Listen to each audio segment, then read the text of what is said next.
Welcome everyone, Costini here with a discussion about Kislev in patch 4.2. Just going to be looking at the various changes that Creative Assembly has made, or the lack of them. Now over here I've unlocked the Golden Knight. The quest to do so is fairly simple. You need to get to rank 12 with your Lord, and then you get the quest to kill 1500 enemies in battle. This is Tuesday for Kislev. And then after that, you get another quest to construct a royal barracks, and you will get the Golden Knight, who will arrive next to your legendary lord.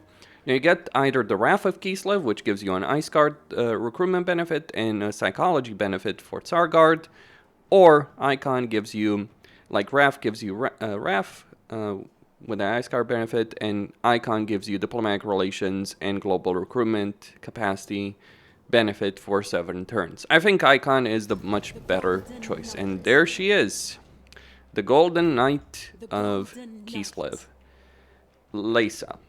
Now she has 3 items. Ursun's Claw, Golden Wafers, and the Totem of Ursun. She doesn't have an armor, even though she's wearing this very heavy suit of golden armor over there. I guess Creative Assembly does expect us to put Armors of Destiny or Worm Harvest, in this case for Kislev, on her to make her far more powerful. But she does have a silver shield, she has a good amount of armor, she has magical attacks, frostbite attacks, an anti-infantry benefit as well.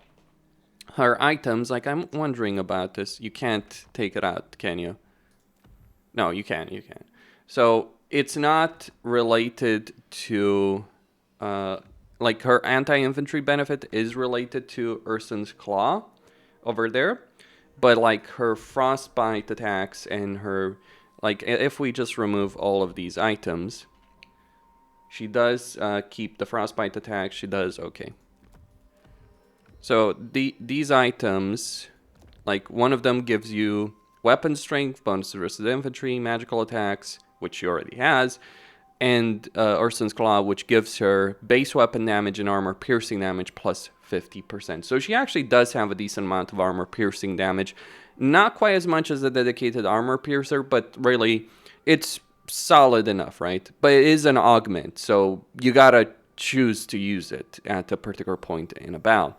Then you get golden wafers like spell resistance, ward save, corruption benefit, and local province, not quite important. Totem of Ursus gives you 30% attrition benefit, vigor loss reduction for the army she's part of, and she also negates magical weapons within the effect area. Now this is actually going to be more useful than you might think, because the reason magical weapons, like if you look at the tooltips, they help deal with physical resistance, right? But here's the thing, you may not necessarily have a huge amount of units, but here's the thing that you gotta understand about her skill line. She's got a lot of skills. Like, she has a regular melee skill over here in the Champion of Kislev that goes all the way into Deadly Onslaught. Then she has Golden Aegis, which gives her bonus versus infantry, charge bonus, hit points. She only has a warhorse, she doesn't have a bear. I guess they were, they wanted to respond to the criticism that there were too many bears for Kislev. This is their response to it. Like, she only gets a warhorse. It's like, yeah, you know what? Between a bear and a warhorse, I think I would rather have her on a bear. But that would certainly make her very, very powerful. Which, it's a shame that they didn't give her that. Also, I just feel like when you're talking about warhorse versus bear, the bear just handles a lot better in combat, just from an animation standpoint. Something that kind of is important. Just my personal perspective on that.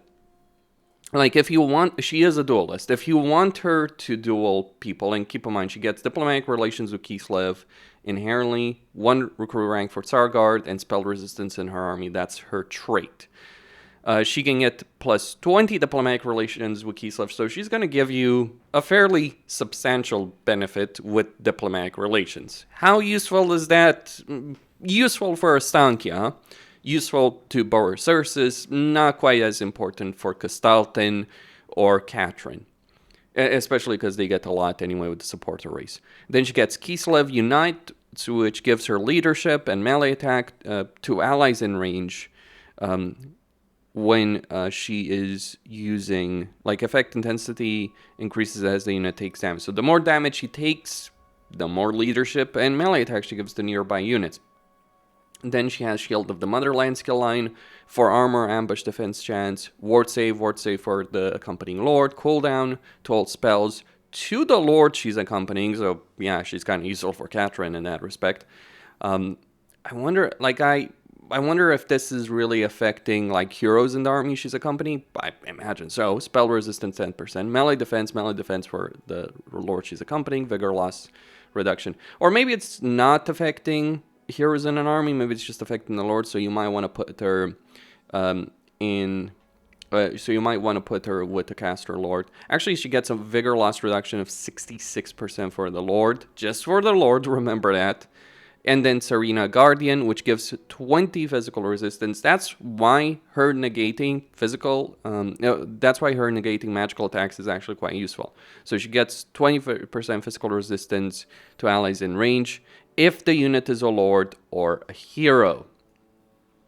And then finally we get March of the Tsarina, various benefits for Tsar Guard and Ice Guard, so melee attack, speed, weapon strength for Ice Guard, unit experience gain with 2 ranks. Keep in mind over here, so you're looking at two ranks over here. That's quite useful.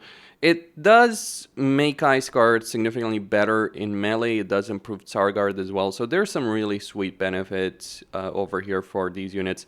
I probably would not bother too much with the Unmatched and the Oblast because, yeah, even with all these benefits, you don't want to use Ice Guard in melee unless you're playing Catherine. Like, if you want to make a full stack of Ice Guard for Catherine, then you could stick her in there. I guess it depends on the choices you're going to make. And then missile resistance for all units. You're not really going to be dealing with a lot of range units when you're playing as Kislev unless you want to conquer the Empire. And even then, it's like, how useful is this? How important is this?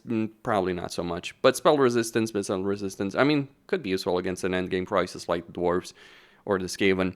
And then stand your ground. And she has training, cleanse, corruption, assault. Okay, so she is useful. She's also the easiest legendary hero to get out of this pack because you just need to get to tier 3 on, like, basically beyond killing a lot of enemies in battle and getting to rank 12. You just need to get to tier 3 settlement and get the royal barracks. That is it. She's good, she's strong, she does get the job done. Would be nice to have her on a bear, actually. Speaking about that, one of the other things, like, you still have the War Bear for Ice Witch Tempest, but you also get the Frostworm at rank 18. So you look at the difference, you look at the Frostworm as a mount, lots of HP, lots of capabilities over there in terms of damage dealing capabilities right there. So, yeah, Frostworm is powerful. Speaking about the unit itself, if we take a look at what we can recruit, over here, yeah, artillery is still tier 4, unfortunately. If we look at what we can recruit, you can get Frostworms at tier 3. So that means they're available pretty early in a campaign. They're more available than Warbear Riders. The problem is, obviously, they're very, very expensive. But if you want a Frostworm, if you want to use one, you can do so. Like at tier 3. Like, you could rush for this building, get it at tier 3. Kislev does have grid growth, so it is an available unit in your campaign. It does seem like it's a powerful single entity, like it's got terror, it's got missile resistance, quite a bit of it, siege attacker, good amount of armor piercing, frostbite attack, so you're not escaping this thing. It's also pretty fast, so it's reducing your speed, and it's also got a good amount of speed, decent level of armor. It is worth using. The problem is Kislev's economy is still utter rubbish, because they changed absolutely nothing. If you were hoping for some kind of update to Kislev's economy, or the supporter system, or anything like that, be prepared to be disappointed. Like, you know what, economic arguments aside, this is ridiculous. Like, the fact that Castalta and Catherine have their short campaign victory conditions in Immortal Empire to gain 600 supporters is nothing short of absurd, really. The reason this is absurd, like, short campaign victory condition is about, you know, occupying, looting, or sacking 30 different settlements. Well, to gain 600 supporters, you're going to be looking at getting over 100.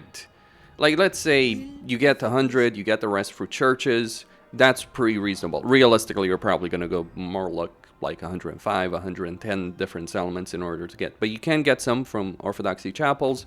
But the other way to gain supporters is for invoking Ursun and taking a lot of settlements, assuming you keep the invocation of Ursun active constantly.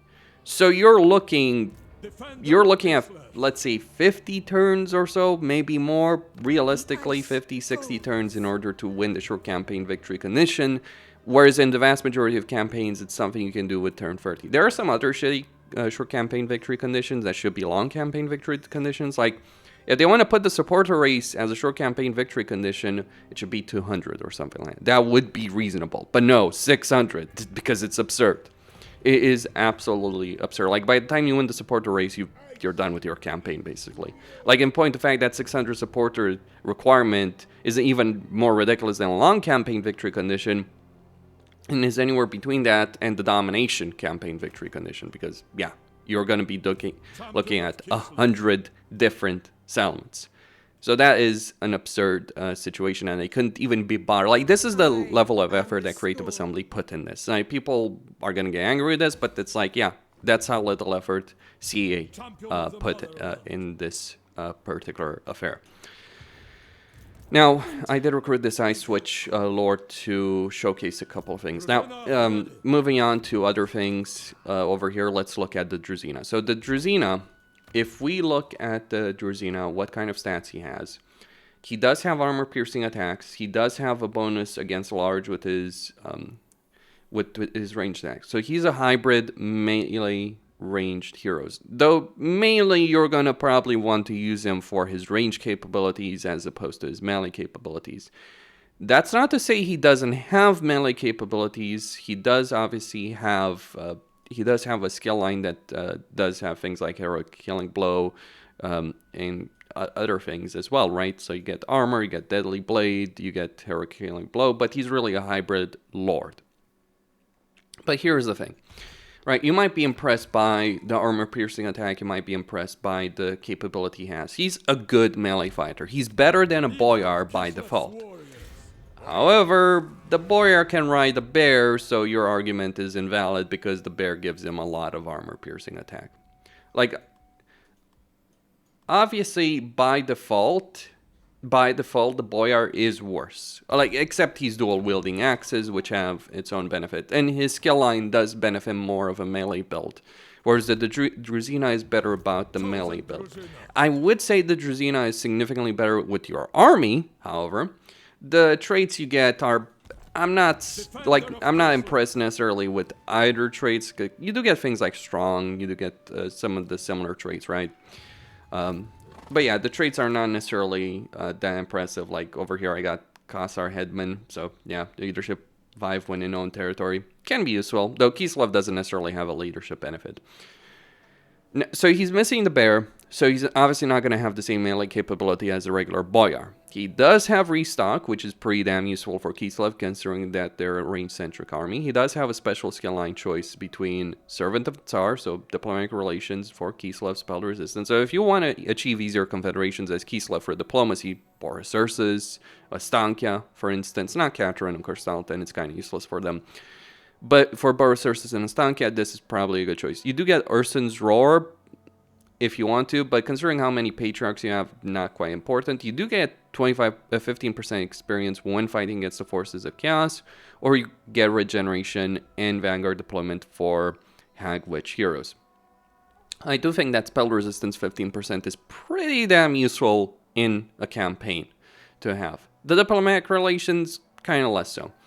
Outside of that, he does have Tal's Judgment, so he gets magic missile abilities, he gets reload time reduction for horse archers and crucially Akshinas, and he also gives horse archers anti-infantry ammo, so they might actually be quite a bit more useful, horse archers. Like, I've never really bothered that much with horse archers in a campaign. Maybe there's a reason to do so. He does get casualty replenishment, ambush success chance, and campaign line of sight. So he's basically a huntsman general, essentially, for Kislev. That's essentially what he is. He's a huntsman general, except he's substantially better than a huntsman general because yeah, he has the ability to restock. He has a magic missile attack. He has this 10% upkeep benefit for Kossars, Kislevite warriors, and Kossovite dervishes units. Who exactly cares about Kossovite dervishes? But he's pretty useful. If you put him with a regular Kossar army, or if you put him with an Akshina army, he will do quite well. Okay, except Akshinas are pretty strong already. So that's not the problem with Akshinas. Like if he had 10%, if he had the 10% upkeep benefit for Akshinas, that would be a different affair. But he doesn't, and that's kind of the problem. He does have the Cursed Frontier, so that's going to give him, allies in range with 35 meter, it's going to give them armor-piercing missile damage, base missile damage, and reload skill. Pretty good choice. Like, I would get him versus a Boyar any day, except, like, yeah, the Boyar is going to be far better in melee once you get him on a bear. He's going to obviously do some range damage, even if ranged lords and heroes are not particularly great. He is obviously going to do some range damage. And he does have some really good benefits compared to a Boyar in terms of the army he's leading. And he's not too horrible in melee. Like it's just a war bear. Like, if not for the war bear, he would be better than the Boyar in melee. So yeah, the Druzina is a pretty good choice. Here's the problem why it's meaningless. Because you get Ice Witch Lords, and you can use the load save character system to get infantry focused. And that infantry focus gives you a 10% upkeep for all infantry units, not certain select ones. Like if the Druzina had an 10% upkeep for all infantry units, yeah, he would be better than Ice Witch Lord. Potentially. Except, magical discussion, Frostworm versus a fucking horse. Yeah, I think like the Ice Witch Lord is probably stronger than either the Boyar and the Druzina in melee. Now, of course, they're supposed to be rare and hard to get, except you can abuse the load save character system. Whether or not Creative Assembly should balance it around that, but you can ultimately get an Ice Witch Lord, and any Ice Witch Lord, sure, not all of them are going to have like this ridiculous infantry focus benefit, but they are going to have some benefit, like Grove, Warsley, these are just random ones I got ultimately in a campaign. So when you're considering the situation with the situation with like lore choices, yeah, Ice Witch Lords are still the best. They're supposed to be obviously rare, but load save character system. But any Ice Witch Lord you train, and you're not gonna run around with dozens of armies as Kislev, or by the time you do, you may have an Ice Witch Lord leading all of them. I feel like the Druzina is useful in certain respects, but yeah, Ice Witch Lords are still the best lord choice for Kislev. And yeah, use that load save character system. The reason it's so important, like that infantry focus is so important, is Kislev's economy is pretty crap, so having a 15% recruitment benefit and a 10% upkeep benefit for infantry units is very significant. Druzina just doesn't match that. And surprisingly, yeah, Tempest Magic can be difficult to unlock because Frost Maidens are hard to actually get. Like, you may have more armies relying on magic from Ice Witches, and Hags, of course, than Frost Maidens, because you just have so many limitations with Frost Maiden capacity. Like, you can get a number of them early on, but after that, you just run into the wall, so to speak, in terms of increasing capacity. So they change absolutely nothing for Kislev. They change nothing in Invocations. They change nothing in Devotion. They change nothing in Supporter. Like, CA, really, that's how little of a shit they could care about that with regards to Kislev. So we do get Frostworms, we do get Druzina, and then we do get Kislevite warriors. What about them? Well, as in terms of stats, if we consider the Kislevite warriors, maybe Kastalton is the better choice because he does have some. I just recruited them here for the sake of showcasing the situation. So a Kislevite, or maybe I should just look at the situation. So you can recruit them from any settlement. They're 125 upkeep. That is more expensive than regular Kossars. Like, why would I want to recruit a unit that's melee focused when Kislev has such range power with regular Kossars? Like, what's the real benefit? They are better than Autoresolve. They are better at line holding than, obviously, Kossars with spears. They're the same upkeep as Kossars with spears. They just have more armor and armor piercing. Do I care too much about armor piercing? Like, these guys are obviously not going to hold back. Like when you're looking at Kislevite warriors, you think these guys are going to win against warriors of chaos or chaos knights or any unit that has actual armor? No, they are not. I don't care what armor piercing they have. They are going to hold their line very well. Remember that point, because they have more models. So it's not just about stats, it's also about the model. So they have better melee stats than Kossars with spears, but keep in mind, Kossars with spears, they're primarily a ranged unit. They're not a melee unit. The melee benefit, that line holding, is just a side benefit, if you will, for Kislev. Like, I guess it's useful if you want some kind of line holders on the flanks against low tier units. So like if we're talking about like Marauder Horsemen or anything like that, like low tier units that Warriors of Chaos can have or Norska can have, sure, these guys will get the job done. But they're the same freaking cost as Kossars with spears. They're more expensive than regular Kossars. If they were cheaper, I would say they would be worth recruiting. Because they do have that armor piercing damage. Most of their damage is armor piercing. They have a huge bonus versus large. But just because they're so expensive, it's not worth recruiting.